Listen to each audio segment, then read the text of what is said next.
Welcome to this week's End of Days Update, coming to you from Tulsa, Oklahoma. We're coming to you this week to look at all the different things that point to the coming of the Lord. We've been getting into the End of Days Update for years now. It's amazing things happen every single week. I know we're thrilled about literally reaching the peak of the coronavirus, and everyone's looking forward to their lives getting back to normal. At least folks are looking for answers right now. Man, there's so much interest in end time events. You have the answer. Jesus is just about to come back. Let's look at what's happened around Israel this last week. Man, a couple of things that are really cool. Finally, Benjamin Netanyahu and Gantz are trying to form a government together. They've been going at it night after night after night. It looks like Hamas has stopped firing rockets at Israel for the first time again. It's like a few weeks ago, it takes a pandemic to get Israel's enemies to slow down just a little bit. But in the midst of that, you have Iran. Iran came out with some things this week. Notice the intriguing thing of the way they do almost a sales pitch for their Defense Department.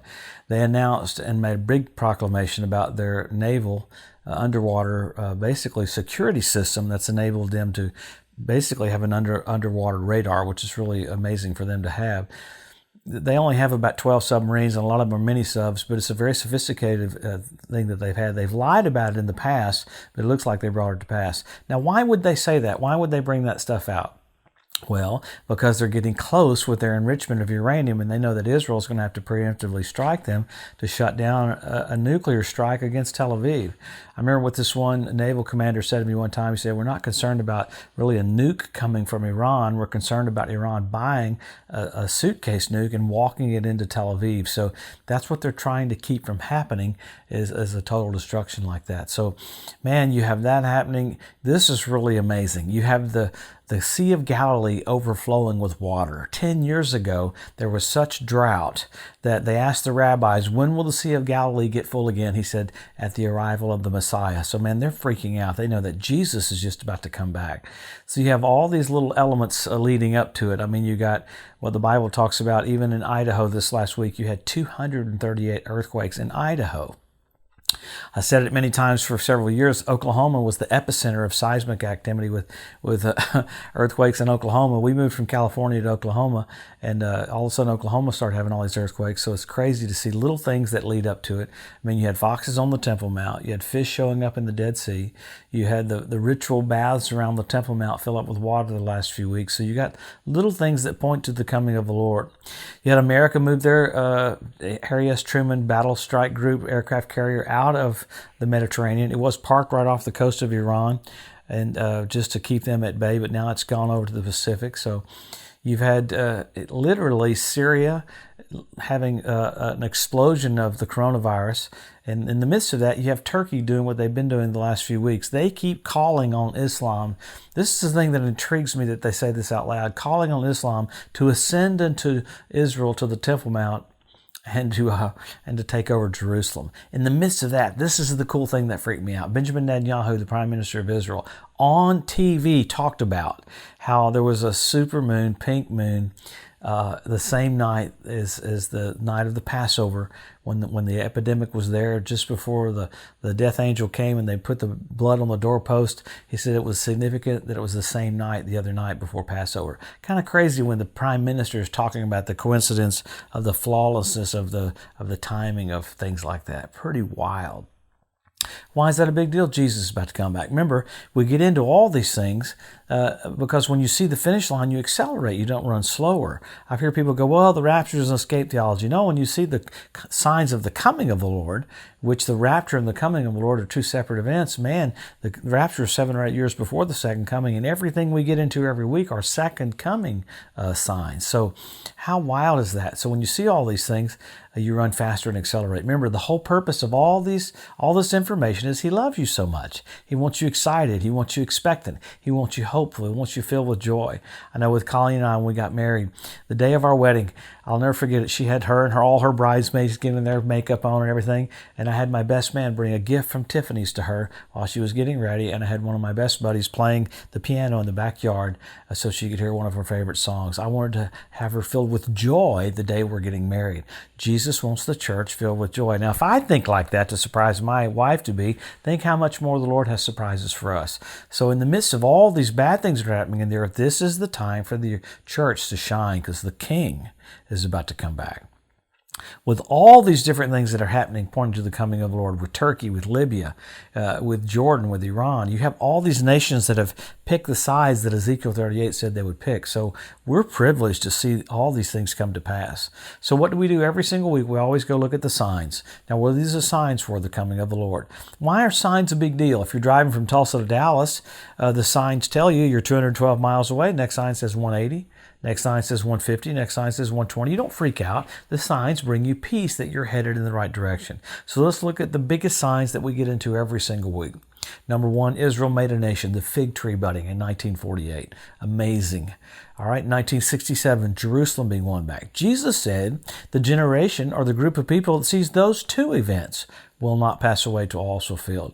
He was writing that to us and said that to us so that we would know when the kingdom of God is nigh at hand. He said the generation that sees those two, but we have so many more. There's about 50, but we get into the major ones. The next after that would be the Hebrew language being restored. Amazing, because God said he would do it right before the coming of the Lord.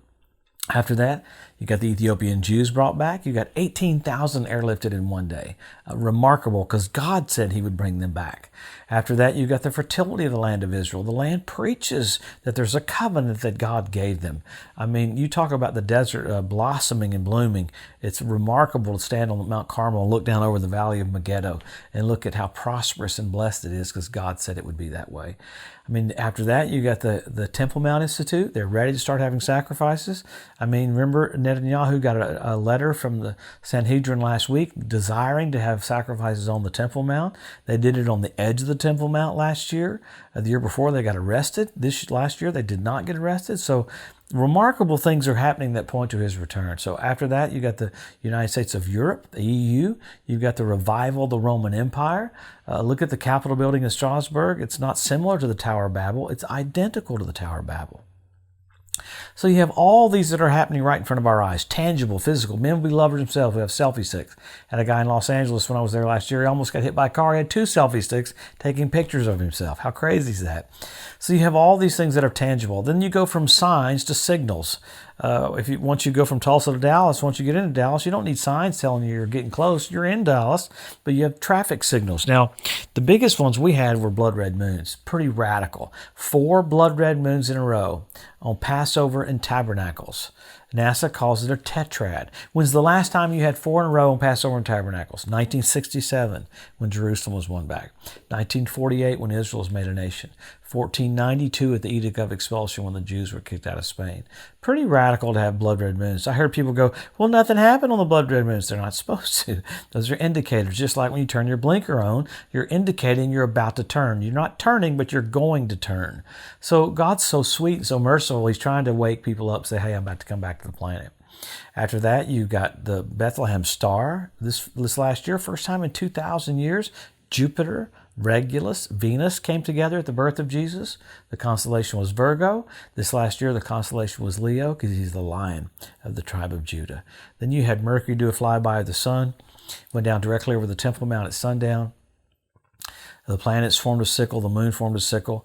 Orion changed its instrument to hammer. You had hammer and sickle on the same day. That's Russia's symbol.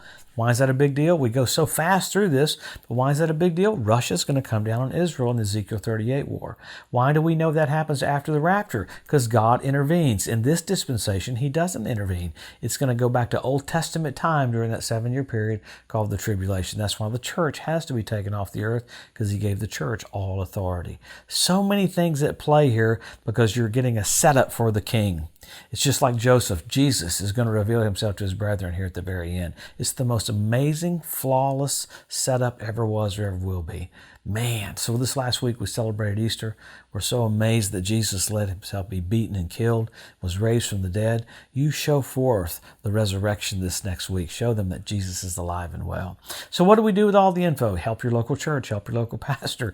Eventually we're going to get back to gathering again. Won't be long. We'll be able to. So have a blessed, awesome week. We'll come back next week and see what's happened around Israel. That all point to the coming of the Lord. I mean, when the rabbis see that the Sea of Galilee is full and they know the Messiah is coming, it's pretty interesting that you have all these things coming together that show us we're about to see Jesus face to face. Wow. Eyes as a flame of fire, feet like undefined brass, voice of many waters, King of kings and Lord of lords. Jesus coming to the planet. Wow, how cool. Have a blessed, awesome week. We'll see you next Wednesday.